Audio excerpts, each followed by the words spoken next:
উত্তোলন করে জানিয়ে বলল ইসলামী শরীয়তে এর বিধান আছে কিনা।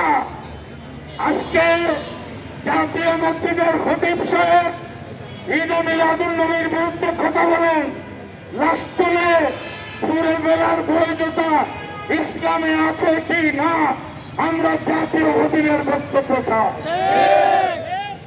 সম্মানিত উপস্থিতি, ইসলামে কবরস্থান করতে হবে যৌক্তিক কারণগুলো আছে, এখানে সেই ধরনের কোনো কারণ নেই।